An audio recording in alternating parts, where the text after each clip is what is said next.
महामारी से निपटने के लिए भारत सरकार ने कई प्रयास किए हैं और अभी तक भारत की स्थिति अन्य देशों की तुलना में काफी बेहतर है। इस मुद्दे पर बातचीत करने के लिए हमारे साथ हैं केंद्रीय जल शक्ति मंत्री श्री गजेंद्र सिंह शेखावत। शेखावत जी, इंडिया न्यूज में आपका स्वागत है। नमस्कार।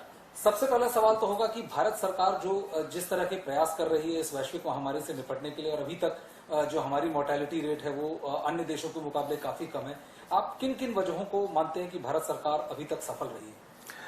देखिए, वैश्विक आपदा के समय में जब सारे ऐसे देश जो दुनिया का नैरेटिव सेट करते थे, सारे ऐसे देश जो इस अभिमान का दंभ भरते थे कि हमारे यहाँ पर विश्व की बेहतरीन चिकित्सा सुविधाएं हैं, लेकिन फिर भी उनको धराशायी होते हुए हमने देखा है।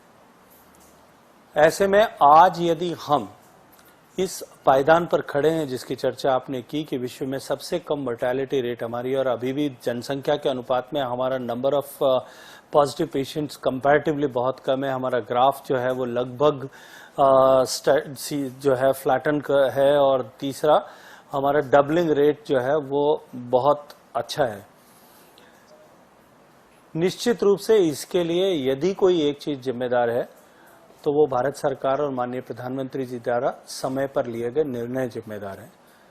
जिस तरह से उन्होंने ये आपदा जब दुनिया में आई थी, चाइना के साथ में आने के साथ में, रजिस्टर होने के साथ में अपने यहाँ पे उसकी प्रिपेयर्डनेस प्रारंभ की। भारत में पहला केस पॉजिटिव होते ही जितनी तरह के स्टेप लिए जा सकते तो वो सब लिए। मैं आपको सामान्य बात आपके सामने करना चाहता हूँ, आपके चैनल के माध्यम से दर्शकों को साझा करना चाहता हूँ। जिस दिन हमारे यहाँ 30 जनवरी को पहला केस रजिस्टर हुआ था, उस दिन से लेकर के आज लगभग 87 डेज हुए हैं। 87 डेज में दुनिया का कोई भी देश जहां 87वें दिन वहां क्या स्थिति थी और आज हमारे यहाँ की स्थिति, इसकी तुलना करने की आवश्यकता है। और दूसरा, उस दिन जब पहला केस हमारे यहाँ रजिस्टर हुआ था, देश में शायद उंगली पर गिनने लायक ही ऐसी लेबोरेटरीज थी जहां पर इस बीमारी का टेस्ट हो सकता था, लेकिन आज हम लगभग 330 लेबोरेटरीज में इस तरह के टेस्ट करने की सुविधा पैदा कर चुके हैं। देश में तैयारी नहीं थी, एक पीपीई किट देश में बनता नहीं था, एक भी निर्माता नहीं था, हम इंपोर्ट करते थे।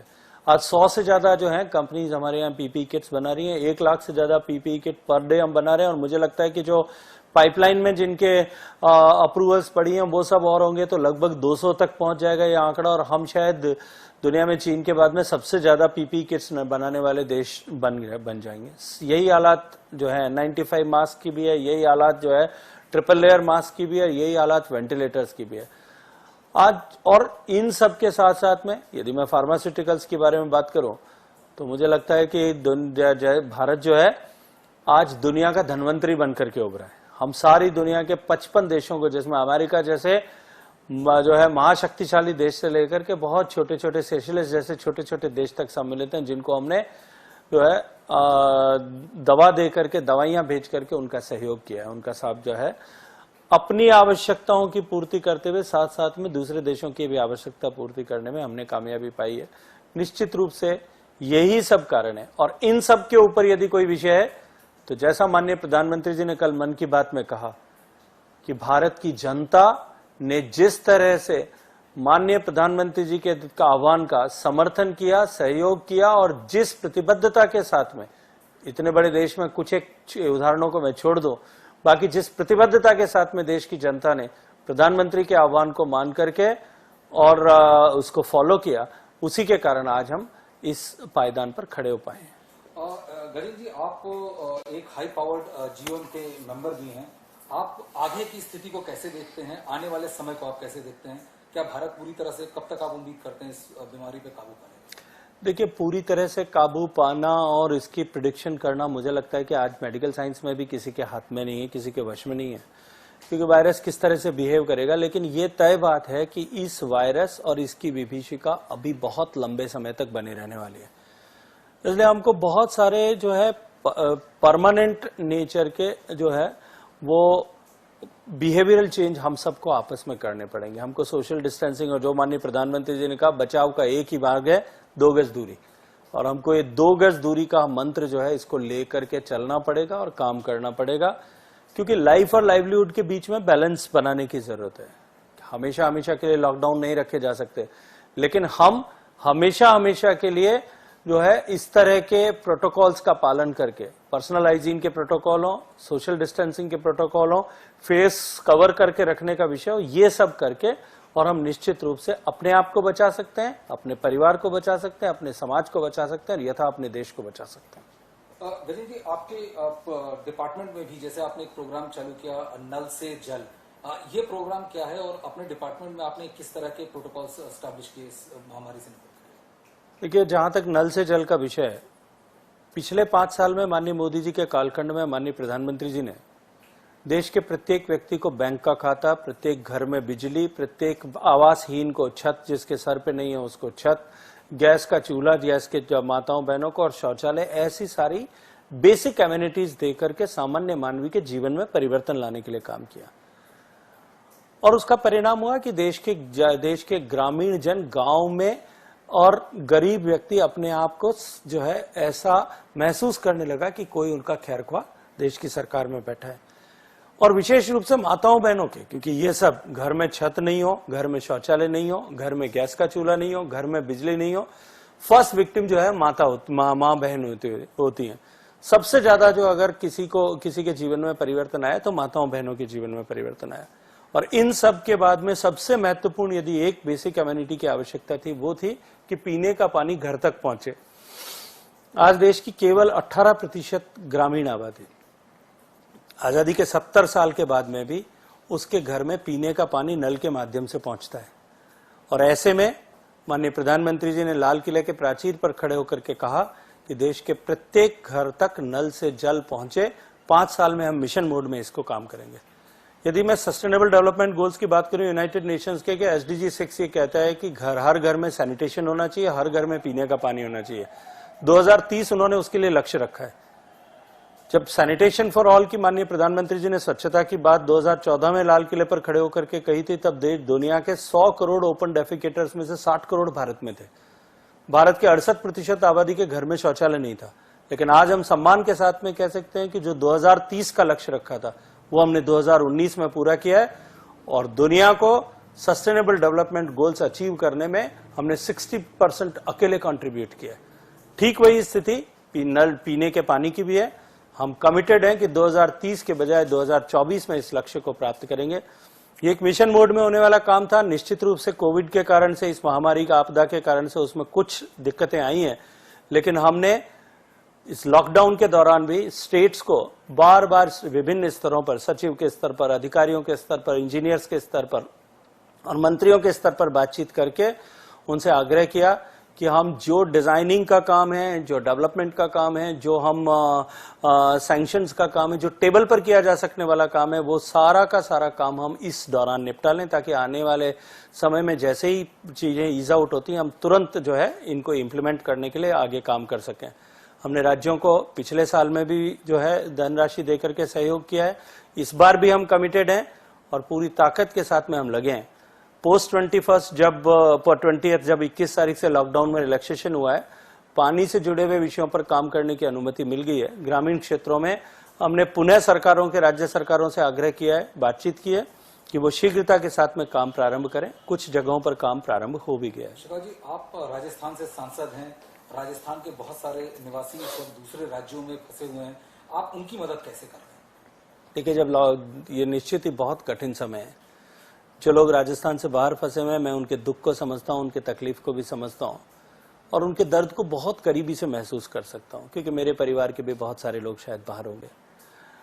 तो जैसे ही लॉकडाउन लगा था, हमने तुरंत एक हेल्पलाइन नंबर जनरेट किया था, एक वेबसाइट के साथ में उसको कनेक्ट करके किया कि उसमें जो भी मैसेज आएगा हम उसकी सहायता करने का प्रयास करेंगे।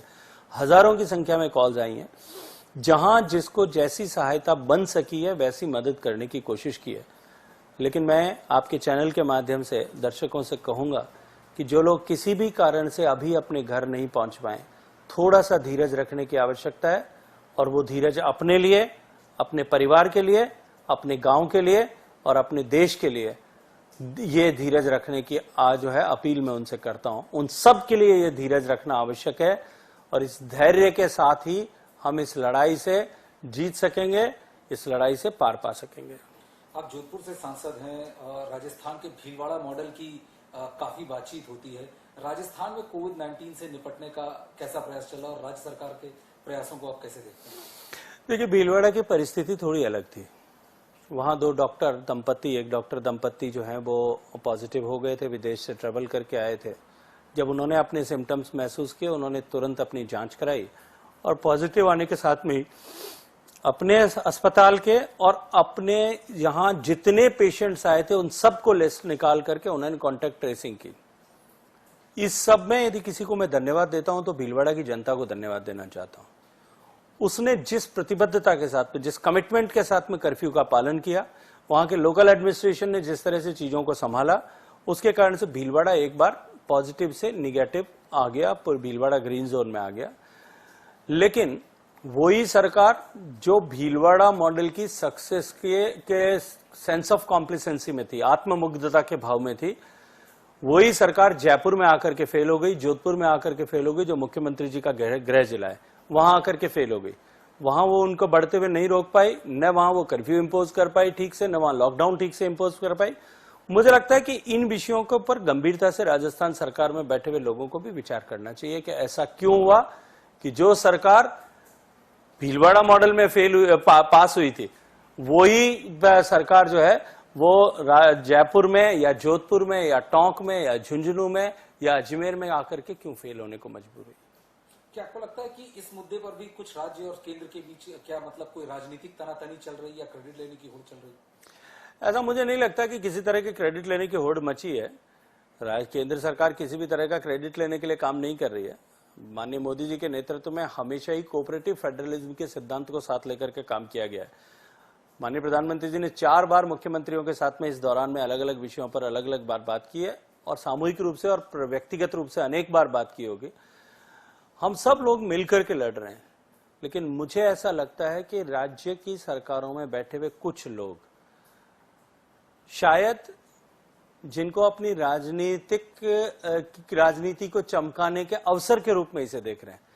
मैं मानता हूं कि इससे ज्यादा दुर्भाग्यपूर्ण नहीं हो सकता कि इस समय को, इस आपदा को, जब राष्ट्रीय नहीं वैश्विक आपदा है और पूरा देश एक सॉलिडारिटी के भाव से, एकता के भाव से जिस लड़ाई को लड़ रहा है, उस समय में हमको क्षुद्र राजनीतिक महत्वाकांक्षाओं को लेकर के और आचरण करना चाहिए। लेकिन दुर्भाग्यपूर्ण है कि मेरे राज्य में भी अनेक ऐसे इंसिडेंट्स हुए।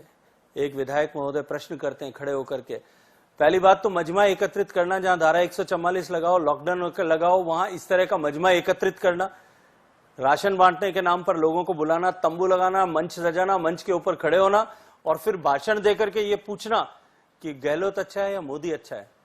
और फिर यदि माँ ये कह दे, अब देखिए एक माँ है जिसको इतना सब कुछ मिला है, जिसको घर मिला है, जिसको चूल्हा मिला है, जिसको फ्री गैस सिलेंडर मिला है, जिसको राशन मिला है, जिसके खाते में 500 रुपए जनधन के खाते में आए, वो अगर सहज भाव से ये कह दे कि मोदी अच्छा है, तो उसको ये कहा जाए कि तब तुम राशन नहीं मिलेगा, दिए जलाओ जाकर के। इससे दुर्भाग्यपूर्ण नहीं हो सकता इस तरह के आचरण करना कि जाकर के जयपुर शहर में जो है राज्य सरकार के नाक के नीचे रामगंज में जाकर के विधायक जी द्वारा भीड़ एकत्रित करना और फिर उसके बाद में इस तरह की घोषणाएं करना कि लॉकडाउन नहीं माने तो उसको जो क्वारंटाइन में नहीं जाना चाहता उसको क्वारंटाइन में भेजने की आवश्यकता नहीं है, जो पॉजिटिव हो गया उसका घर में भी ट्रीटमेंट हो सकता है। मुझे लगता है ये सब अमर्यादित आचरण है। जिस तरह का व्यवहार राजस्थान के चिकित्सा मंत्री ने किया कि मीडिया में यह बयान दिया कि पिछली मुख्यमंत्रियों के साथ में प्रधानमंत्री के संवाद में प्रधानमंत्री जी को कोट करके झूठ बोला। मैंने तो कहा था कि वो 24 घंटे में अपनी सत्य को जो है साहस के साथ में आकर के कहें। और मैंने तो राजस्थान के मुख्यमंत्री जी से भी कहा था कि ये लड़ाई, ये विषय, ये समय राजनीति का नहीं है, लेकिन इस तरह की राजनीति करने वालों को निश्चित रूप से जो है वो खंडन किया जाना चाहिए, उनका खंडन किया जाना चाहिए, उनकी बात का, उनकी आलोचना की जानी चाहिए और इसमें खुल करके आलोचना करनी चाहिए।